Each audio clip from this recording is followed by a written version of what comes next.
मैं आपसे कहूं, यीशु ने कहा, मैंने तुम्हें शत्रु की सारी सामर्थ के ऊपर में अधिकार दिया है और किसी वस्तु से तुम्हें कुछ हानि न होगी। आप इसे लिखकर दीवार पर लटकाए से देखते जाएं और इसे 1000 बार कहे कि किसी वस्तु से मेरी कुछ हानि नहीं होगी। कोई दुष्ट आत्मा मुझे कभी कोई नुकसान नहीं करेगी। यीशु के नाम में मेरे पास में दुष्ट आत्मा के ऊपर सारी सामर्थ है।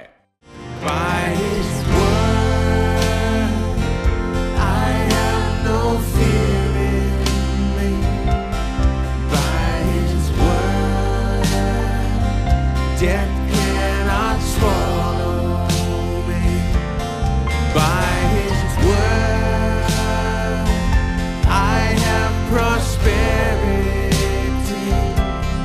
By His word, sickness can't dwell me. By His word, I walk in victory.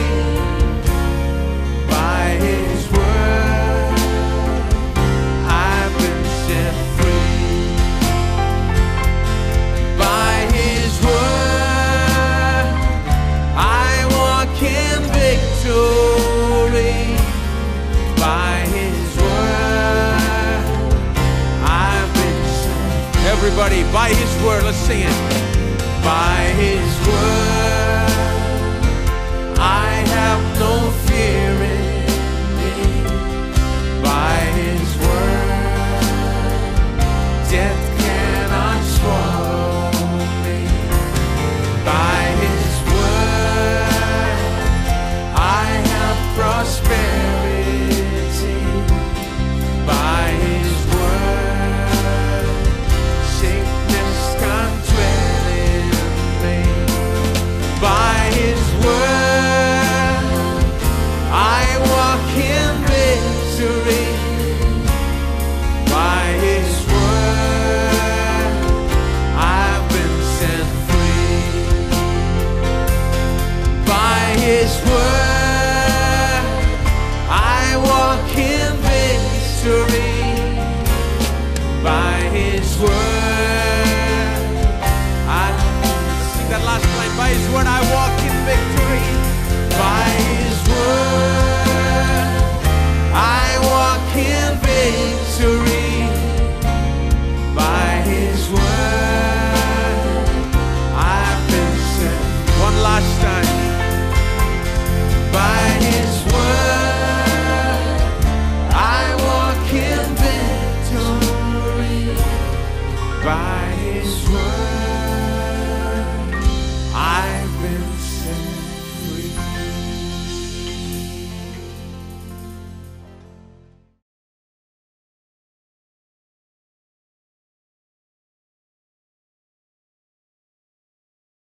आप नहीं कह सकते कि ऐसे कुछ दुष्ट आत्माएं हैं जिस पर हमें अधिकार नहीं दिया गया। यीशु ने कहा, मैंने तुम्हें सारी सामर्थ दी है सभी दुष्ट आत्माओं के ऊपर में, सभी दुष्ट आत्माओं के ऊपर में, हर दुष्ट आत्मा पर।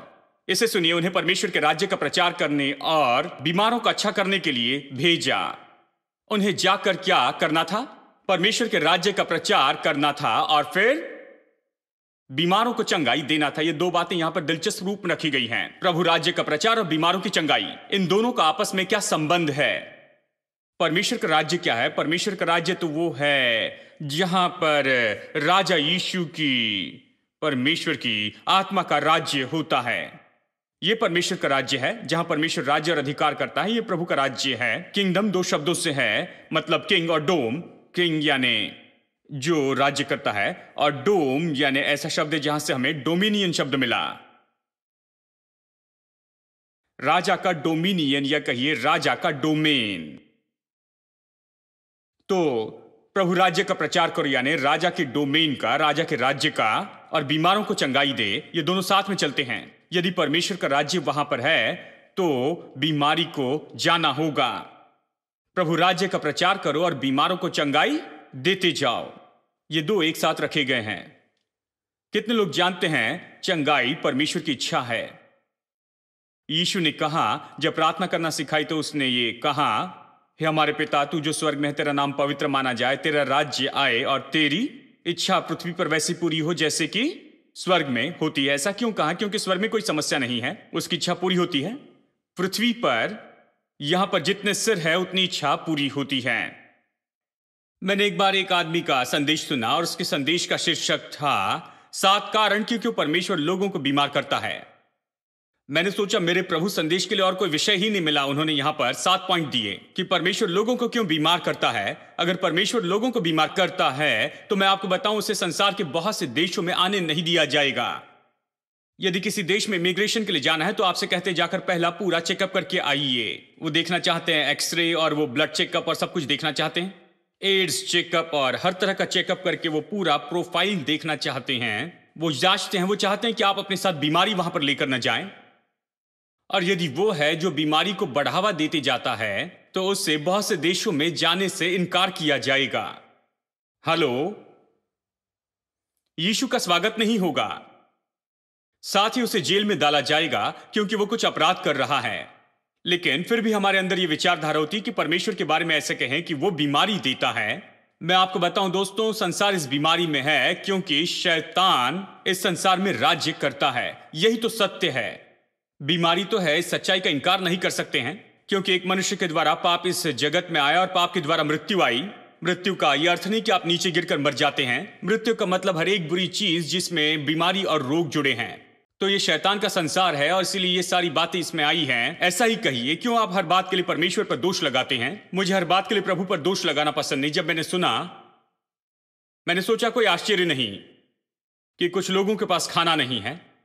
जो ऐसे प्रचार करते हैं उसके बारे में कह रहा हूं, क्योंकि मुझे नहीं लगता कि इस तरह का प्रचार करने से आपको कुछ पैसे मिलेंगे। 7 कारण कि परमेश्वर क्यों लोगों को बीमार करता है। मैं आपको बताऊं, लोग 70 कारण आपको बताएंगे कि क्यों बीमार होते हैं। यहां इस संसार में सैकड़ों कारण है कि क्यों बीमार होते हैं। शैतान के संसार में, इस वातावरण में।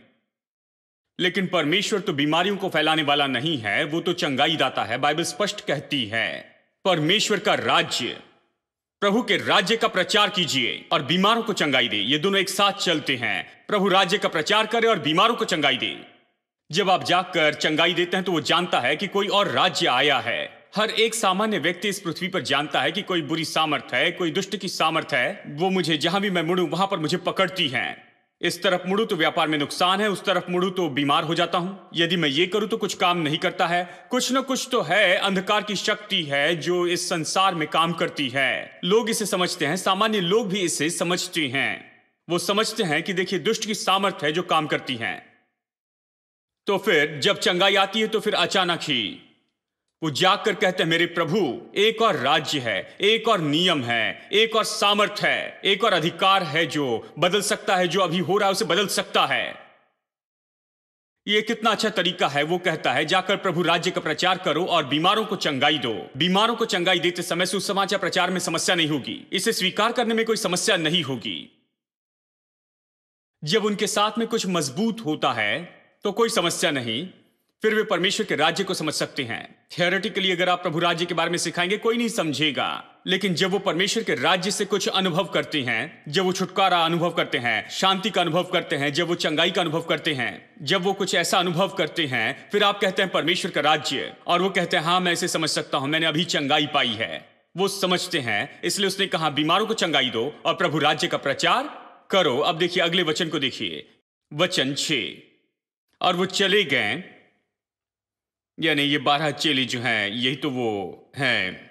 उन्हें सारी दुष्टात्माओं के ऊपर सामर्थ दी और वो चले गए। अब देखिए यहां पर वो एक दूसरे की ओर देखकर सच में बड़े चकित हो गए होंगे। पतरस से यूहन्ना से कहा होगा, क्या तुमने सही सुना है? क्या उसने कहा है कि सारी दुष्टात्माओं के ऊपर सामर्थ, सारी दुष्टात्माओं पर? क्योंकि मैं बाहर जाकर दुष्टात्मा के हाथ में नहीं फंसूंगा। जानते हैं सारी दुष्टात्माएं। और यूहन्ना कहता, हाँ हमने बिल्कुल सही सुना।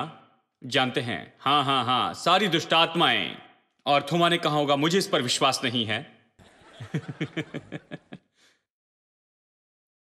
लेकिन इसे देखिए, और वो गए, आखिर में वो चले गए। उन्होंने कहा ठीक है, चलिए इसे देखते हैं, चलो करते हैं। से वे निकलकर गांव गांव सुसमाचार सुनाते और हर कहीं लोगों को चंगा करते फिरते रहे। ठीक है, प्रचार करते रहें और चंगाई देते रहें। क्यों? क्योंकि उन्हें अधिकार और सामर्थ दिया गया। चलिए वचन 10 पढ़ते हैं। फिर प्रेरितों ने लौटकर जो कुछ उन्होंने किया था उसको बता दिया। उन्होंने नहीं कहा कि हमने कोशिश की और इसने काम नहीं किया। उन्होंने कोशिश की और इसने काम किया। जो कुछ उन्होंने किया था उसको बता दिया और वो उन्हें अलग करके बेतसदा नामक नगर में ले गया। अलग करके बेतसदा नामक नगर को ले गया, ये जानकर भीड़ उसके पीछे होली और वो आनंद से उनसे मिला और परमेश्वर के राज्य की बातें करने लगा। और जो चंगे होना चाहते थे उन्हें चंगा किया। देखिए फिर से दोनों है, प्रभु राज्य का प्रचार और चंगाई। प्रभु राज्य का प्रचार किया और उन्हें चंगाई दी। उन्हें प्रभु राज्य का प्रचार किया और उन्हें चंगाई दी, क्योंकि चंगाई तो बहुत ही स्पष्ट ऐसा प्रकटीकरण है कि परमेश्वर का राज्य अब आ चुका है। उसने चंगाई दी।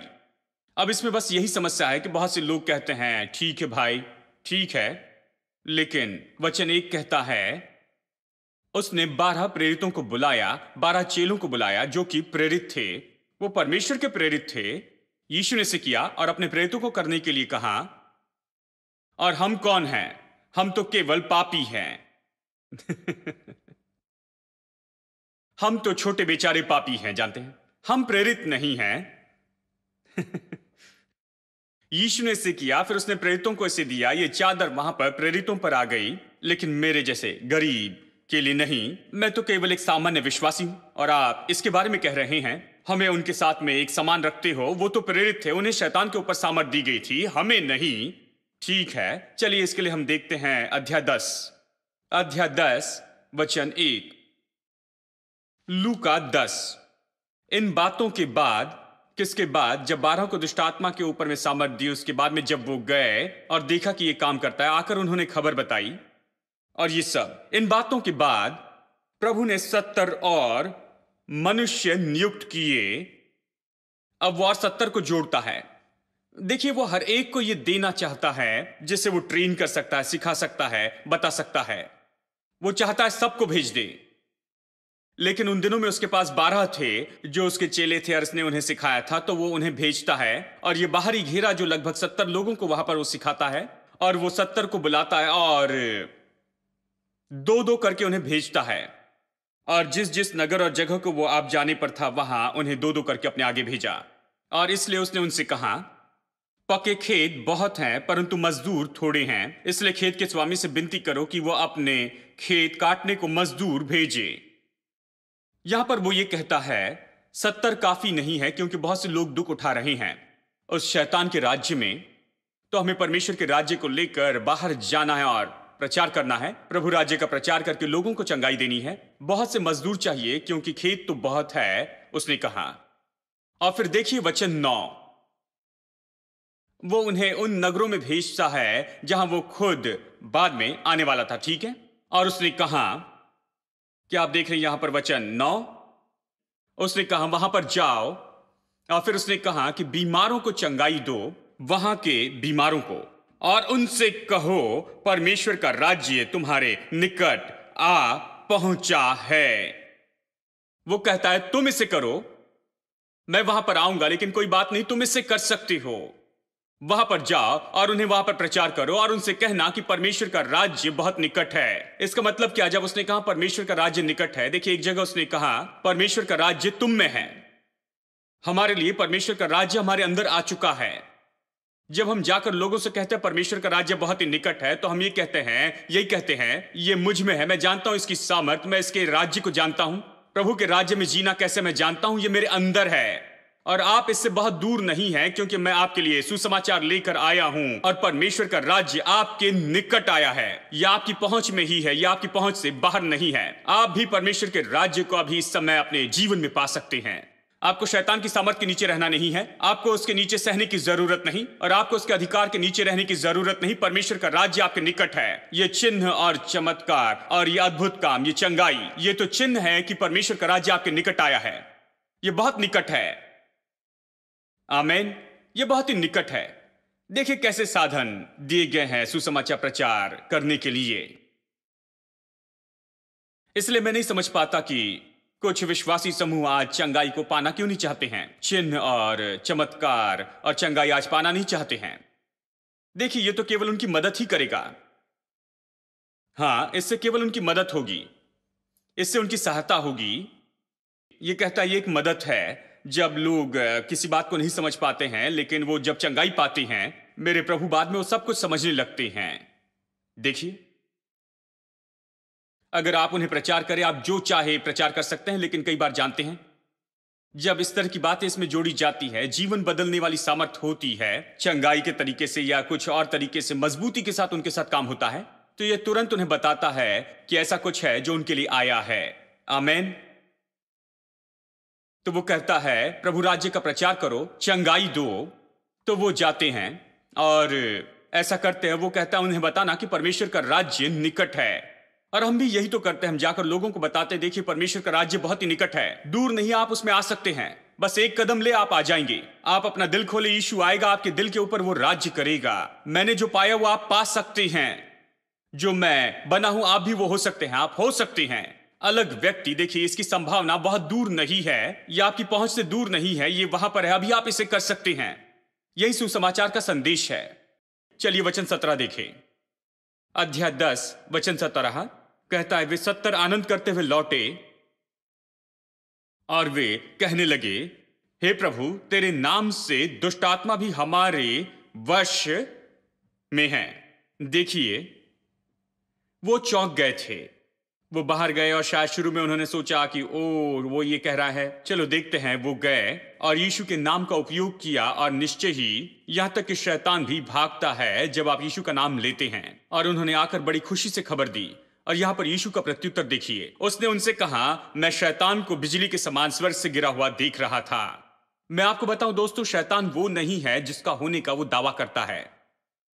वो बुरी दशा में है, वो बहुत ऊंचे से गिरा हुआ है, उसके दांत टूट गए हैं, उसके हाथ और पैर टूट गए हैं, वो बहुत ही बुरी दशा में है। शायद आपने जो सुना है ये उससे बिल्कुल अलग है। कुछ लोग कहते देखो वो शैतान बड़ा है, जब शैतान आता है तो जानते हैं वो मार देगा, नाश करेगा। मैं आपसे कहता हूं कि शैतान तो गिरा हुआ है, बहुत ऊपर से गिरा है, उसे चोट लगी है। ये वो नहीं है वो जैसे था, वो हारा हुआ है, वो जयवंत नहीं है, उसका इनकार किया गया है। और फिर उसके बाद में उसने कहा, यीशु ने कहा, देखो मैं तुम्हें देता हूं अधिकार, देता हूं सांपों और बिच्छुओं को रौंदने का अधिकार। यहां पर यह असली सांप और बिच्छुओं के बारे में नहीं कह रहा है, यह दुष्टात्मा की ताकतों के बारे में कहता है, और उसकी दुष्टात्माओं पर सांपों और बिच्छुओं को रौंदने का और शत्रु की सारी सामर्थ पर अधिकार दिया है। सब लोग कहें यहां पर सारी सामर्थ पर, सारी सामर्थ पर, और किसी वस्तु से तुम्हें कुछ हानि न होगी।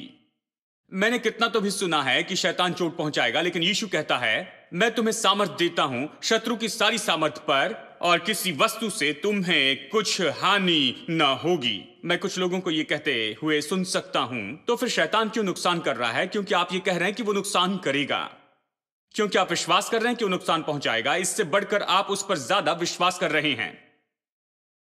कुछ लोग तो उस पर ज्यादा विश्वास करते हैं इस बात से, वो इसे लेकर कहते हैं ठीक है भाई, फिर भी मैं सोचता हूं कि उसमें कुछ न कुछ सत्य है, कुछ दुष्टात्मा जानते हैं। जब तक आप विश्वास करेंगे वो आपका नुकसान कर सकते हैं, वो नुकसान करेंगे क्योंकि वो चाहते हैं कि यह विश्वास करें।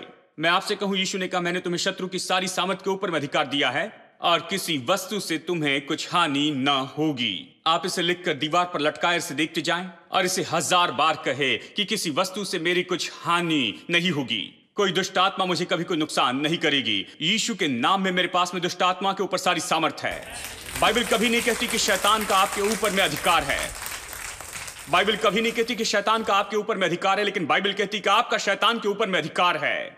कोई भी आपको ऐसी उल्टी बात न बताए दोस्तों, शैतान के ऊपर आपके पास अधिकार है। आमेन। अब मेरे साथ निकाले मत्ती रचित सुसमाचार अध्याय 28, मत्ती 28। तो यीशु ने राज्य और अधिकार किया। फिर उसने 12 लोगों से कहा, 12 प्रेरितों से, कैसे राज्य अधिकार करे।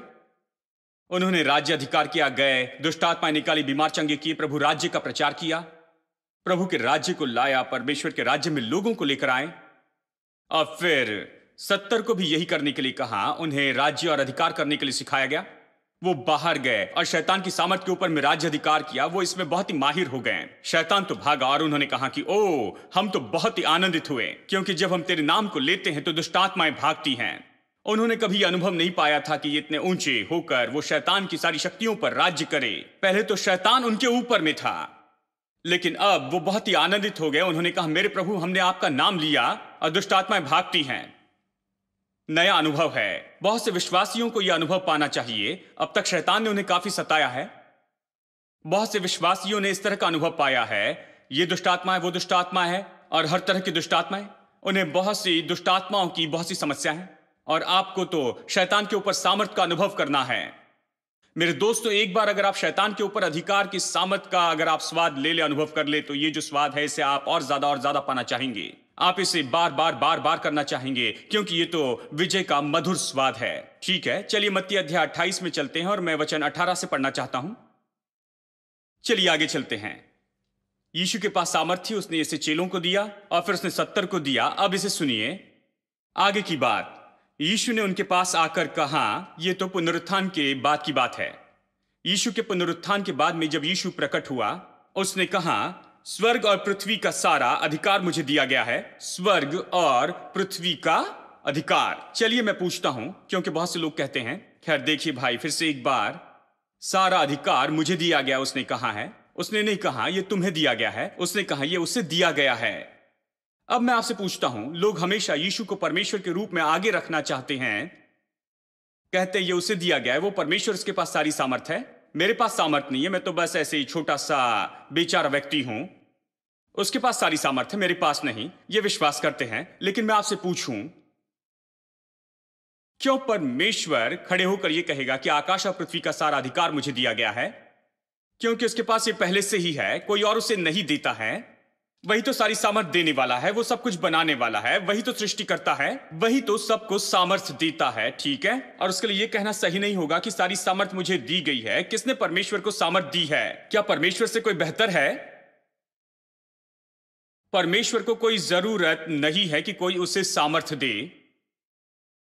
परमेश्वर को सामर्थ पाने की जरूरत नहीं है, उसके पास सारी सामर्थ है, उसके पास सारी सामर्थ है, सब कुछ उसी का है। उसे जरूरत नहीं कि कोई उसे सामर्थ दे, उसे सामर्थ की कोई जरूरत नहीं है। लेकिन यीशु कहता है कि सारी सामर्थ मुझे दी गई है। इसका क्या मतलब है? मैं आपसे कहता हूं कि यीशु ये तो मनुष्य का प्रतिनिधि है। वो मनुष्य के जैसे कहता है, वो परमेश्वर के जैसे नहीं। वो परमेश्वर है लेकिन मनुष्य है, और अब वो मनुष्य के दृष्टिकोण से यहां पर बताता है। वो मनुष्य के रूप में मनुष्य के लिए आया, मनुष्य के लिए मनुष्य की जगह पर मरा, मनुष्य के बदले में वो मारा गया, और अब वो कहता है कि सारी सामर्थ मुझे दी गई है। अब आपको समझना होगा प्रतिनिधि मनुष्य के बारे में, क्योंकि मैंने इसे यहां पर दूसरे संदर्भ में कहा है। आदम ये प्रतिनिधि मनुष्य था, वो विशेष मनुष्य था। विशेष मनुष्य यानी ये नहीं कि वो हमसे अलग था, नहीं। एक तरह से आदम के बारे में ये तो बहुत ही विशेष बात थी, क्योंकि वो तो पहला मनुष्य था। पहला मनुष्य होने के नाते उसकी तो और भी अतिरिक्त जिम्मेदारी थी, क्योंकि पहला मनुष्य है। वो तो प्रतिनिधि हो जाता है पूरी मनुष्य जाति का। इसलिए परमेश्वर ने जो भी कहा, जब उसने उससे कहा, ये केवल उसी के लिए नहीं, लेकिन ये पूरी मनुष्य जाति के लिए था। जब परमेश्वर ने कहा फलवंत हो, बहुगुणित हो, इसे वश में कर लो, अधिकार रख लो, ये केवल आदम और उसकी पत्नी के लिए नहीं था, ये सभी के लिए था, सारी मनुष्य जाति के लिए था। और वो तो पूरी मनुष्य जाति के लिए प्रतिनिधि थे। जो शब्द उनसे कहे गए वो तो मनुष्य जाति के लिए कहे गए, केवल उन्हीं के लिए नहीं। ठीक है, और इसी तरह से जब यीशु ने एक बार पूछा कि क्या कहते हैं मनुष्य, क्या कहते हैं कि मैं कौन हूं, चेलों से उसने पूछा कि मनुष्य क्या कहते हैं, यहां पर क्या कहते हैं कि मैं कौन हूं, वो क्या कहते हैं कि मैं कौन हूं। तो किसी ने कहा कि तू एलिया है, किसी ने कहा यिर्मयाह है, तो किसी ने कहा कोई भविष्यवक्ता है। सब गलत थे, कोई भी सही नहीं था। तो यीशु ने कहा कोई बात नहीं, तुम क्या कहते हो कि मैं कौन हूं? तुम मेरे साथ रहे हो, तुम मेरे चेले हो, तुम क्या कहते हो? और पतरस ने जवाब दिया, तू तो मसीहा है, जीवित परमेश्वर का पुत्र है। सही जवाब था। यीशु ने जवाब देते हुए कहा, शिमोन योना के पुत्र, लहू और मांस ने तुझ पर यह प्रकट नहीं किया, लेकिन मेरे स्वर्गीय पिता ने यह तुझ पर प्रकट किया है। ठीक है, फिर उसने कहा, मैं तुझसे कहता हूं, मैं तुझे स्वर्ग के राज्य की कुंजियां देता हूं। लोग इसे लेकर कहते हैं, देखिए भाई, उसने पतरस को यह दिया है, अब पतरस के पास चाबी है, तो पतरस से अभी अच्छे हो जाएं, उसे खास आदर देते हैं और कभी कभार उसकी देखभाल भी करते हैं। जानते हैं, उससे प्रार्थना करें और जो भी करें बस सावधान रहे कि उसे परेशान न करें, क्योंकि स्वर्ग में जाने पर सबसे पहले पतरस फाटक पर मिलेगा। आपको पतरस से क्लियरेंस लेना पड़ेगा कि आप स्वर्ग के फाटक में से जाए, उसके पास में चाबी है। लेकिन यीशु ने यह नहीं कहा कि पतरस मैं तुझे ये सारी चाबी देता हूं।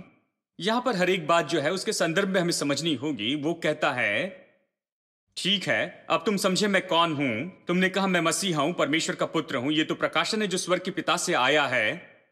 और ऐसे बहुत से लोग हैं जो आएंगे, तुम्हारे बाद में आएंगे, और तुम तो उनके प्रतिनिधि हो। ऐसे बहुत से लोग होंगे जो आगे जाकर कलीसिया बनाएंगे, जो तुम्हारे पीछे आएंगे पूरे संसार से।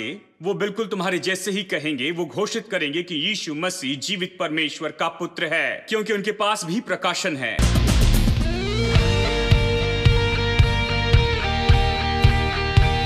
We're going to sing about how great our God is.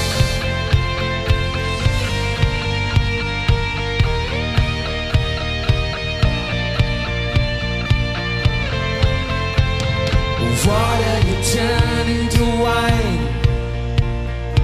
open the eyes of the blind. There's no one like you, none like you. Into the darkness you shine, and out of the ashes we rise. There's no one like you,